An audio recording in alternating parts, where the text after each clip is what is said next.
فبقوموا من التخت ويلا على اليخت. رغم الطقس اللي كله شتاء العالم نازلة على الكورنيش.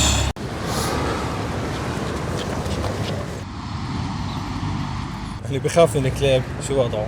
تا تا تا تا تا بينسى همومه الواحد، بينسى بيته. بالضبط. بس ليطلع بيرجع بالزحمة.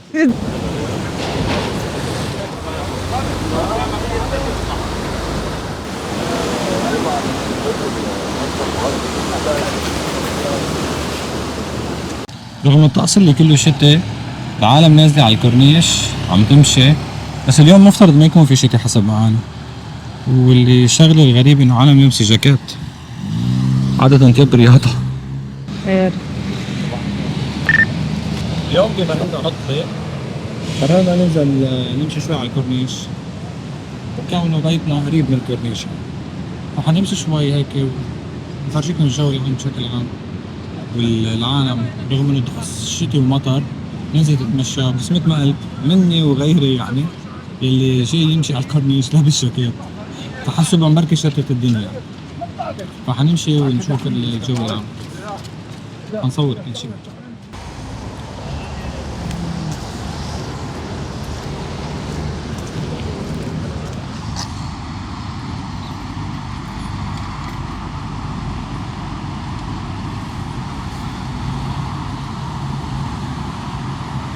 وحتى بالطقس اللي هو ماطر وشتوي في ناس بتحب تيجي تصطاد على الكورنيش.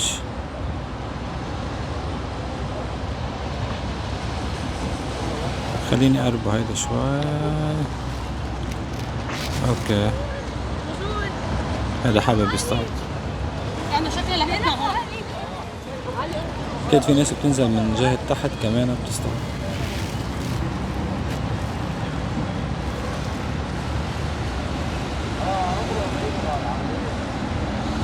حتى بالشخطورة كمان.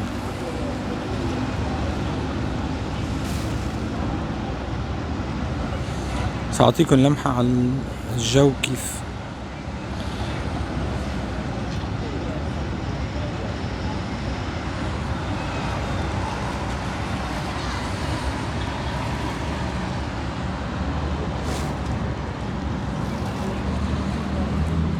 بس تتعود على الكورنيش وتضلك تمشي، وخصوصا أهل عين المريسة، مش كلهم يعني، بس اللي بده يعمل رياضة بصير عنده إدمان على الكورنيش.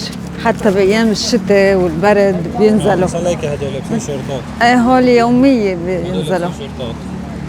هول يومية بينزلوا.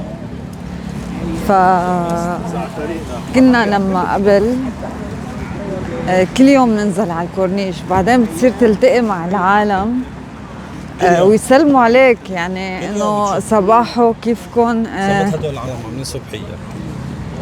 في ناس اليوم الأحد بتجي لأنه كمان عطلة، بس إذا جيت بأرضية الأسبوع بتضلك تلاقي ناس عم تمشي، لأنه خلص خصوصا هيدا الوقت من 6 ل7 هيدا للكبار بالعمر وللصغار ولمحبين الرياضة. حتى الكورنيش والمنظر البحر بيعطيك طاقة إيجابية وبياخد منك الطاقة السلبية، فبتحس إنه لو كنت نزلت مزعوج بس تمشي شوي وتتأمل البحر بترجع مبسوط. فكتير كتير إنه حلو الواحد كل يوم ينزل يعمل سبور أو يتمشى، مش ضروري يقعد يركض وهيك، بس تمشيت الكورنيش إلها فايدة نفسية، يغير جو. ايه.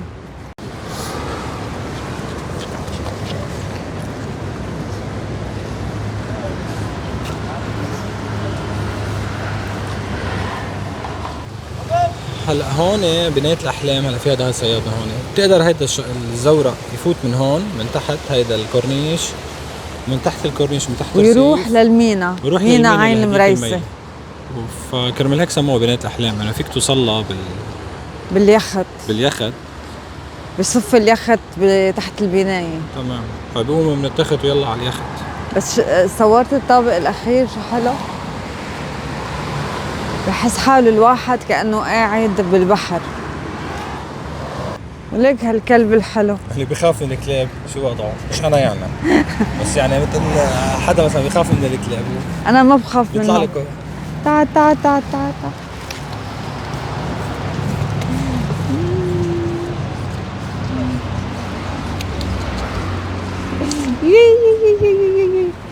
معقول يكون ضايع او لحدا؟ لا لحدا. اوقات ممكن تلاقي كلب ضايع يعني بضيع من صاحبه، خصوصا هول الكلاب الصغار. ما حيضيع بالكورنيش. لا ممكن صاحبه طلع ما حيجي الصبح الكورنيش يتمشى. مش هو عم يتمشى، بيكون مين صاحبه الكلب ضايع ولا صاحبه؟ او طلع هيداك بالسيارة ونسي. عم بتصير كل شيء عم ننسى. او اجى هو الكلب وصاحبه ضاع وضل الكلب اخذ. هون كمان بيعملوا صبحية وبيجيبوا كراسي وقهوة وبيقعدوا. وفي مطرح هلا قدام كان بالصيف عامل قعدة، هلا صورها ومفرجيها للناس. اي واحد قدام قبل المنارة او بعيدة عامل قعدة وكل شيء والستيريو. بس صورنا الانكل ديك اللي صار مشهور كتير بالزمانات. كان في العم ابو سليم. كان عمو ابو سليم هو هيك رجال له شوارب بالصيف على طول بيلبس ابيض، معروف انه بشواربه وبالجز عنده كاريزما يضل يجذب العالم لإله.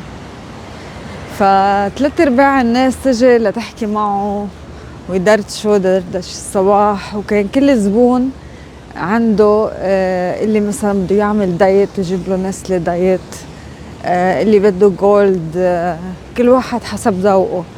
مش كل العالم يعني مقياس واحد ليشربوا النسكافيه. ايه كان حابب يرضي كل الاذواق. مش مثل هلا بس حدا ما بحب النسكافيه البلاك كتير بيصفقوا بلاك. بتلاقيها مرة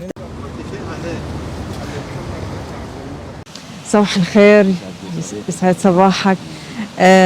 انت اكيد من رواد كورنيش عين المريسي، وقد ايه لك بتتصيد؟ تقريبا شو 45 سنة. 45 سنة وخلص هاي صار شيء مثل بدمك. اكيد. بعدني عم اقول له انه انت من سكان عين مريسي؟ يعني كان بيتنا هون. هذا كان متحف الازاز هذا. ايوه كان بيتنا جوا. بعدني عم اقول له بس كان متحف الازاز. متحف الازاز. يعني انت كنت صغير لما تعرفوه. اكيد كنا هون كلها مي. هذا كان كلها مي. هون مسبح، هون كان جوا مسبح.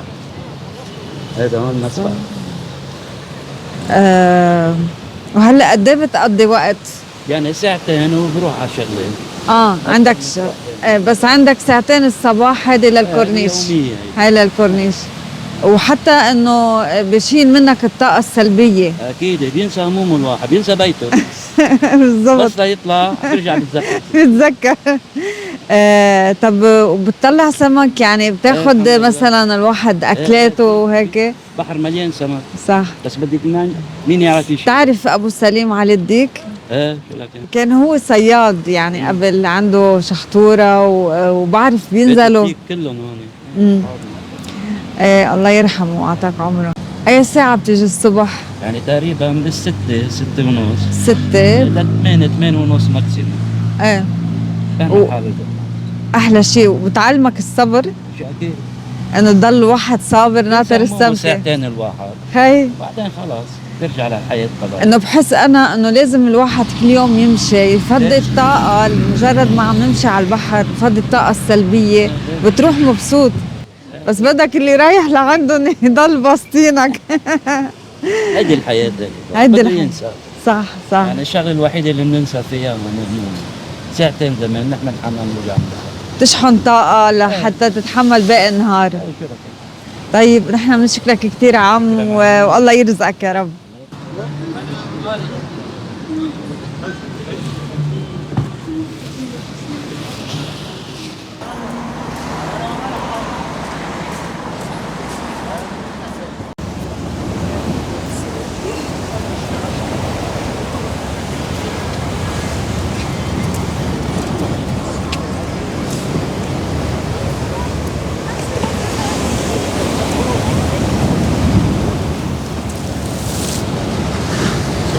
خلينا نتفرج على الموجة.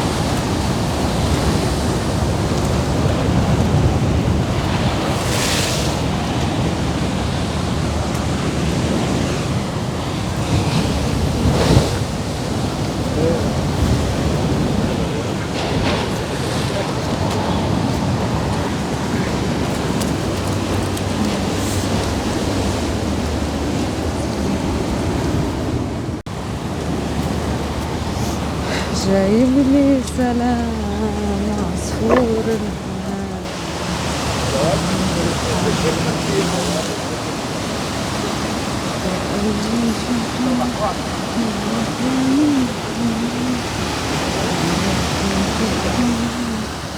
على فكرة رغم ان الموج قوي وعالي وعم نطلع على الكورنيش لفوق، بس بعد العالم عم تخشن. خلينا نصور هذا القوس قزح رينبو، ان شاء الله يكون مبين بالصورة.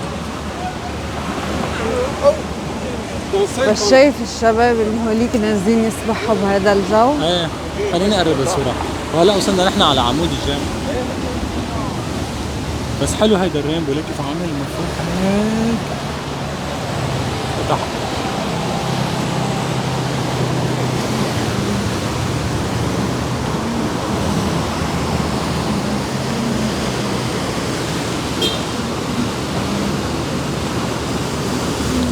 ما بعرف هذا شو بتسموه، جنون او مخاطرة او حب للبحر، ما بعرف.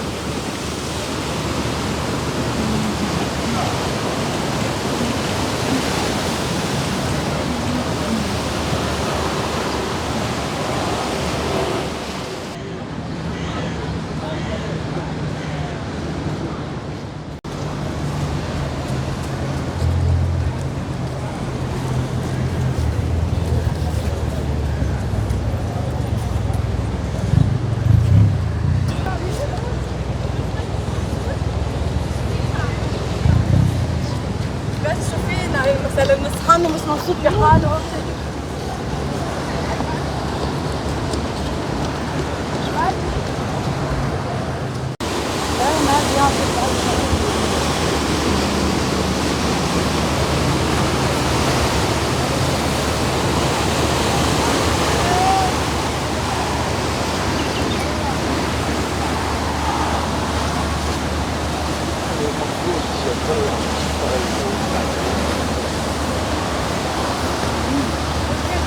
بهيك جو بتصبح. أنا لا بهيك جو ولا بغير جو، ما بعرف أسبح، بغرق بشبر مي.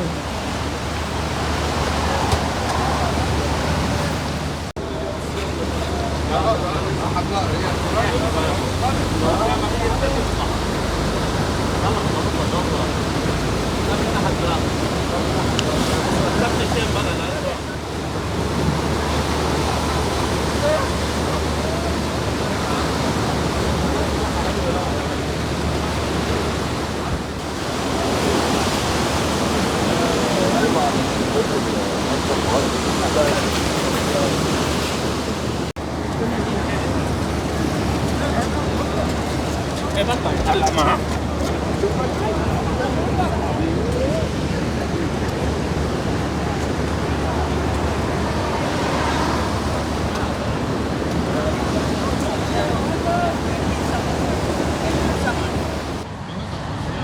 كانت لما نزلت على الكورنيش كانت الدنيا مغيمة، بس هلا رجعت طلعت الشمس. هذا الشيء بيساعد انه العالم تنزل اكثر تصير على الكورنيش. وبغض النظر الشتاء او شمس العالم تنزل يعني، خصوصا اذا كان نهار عطلة، فبيكون في اكثر عالم على الكورنيش عم تمشي، عم تلعب رياضة، عم تركض اي شيء تاني.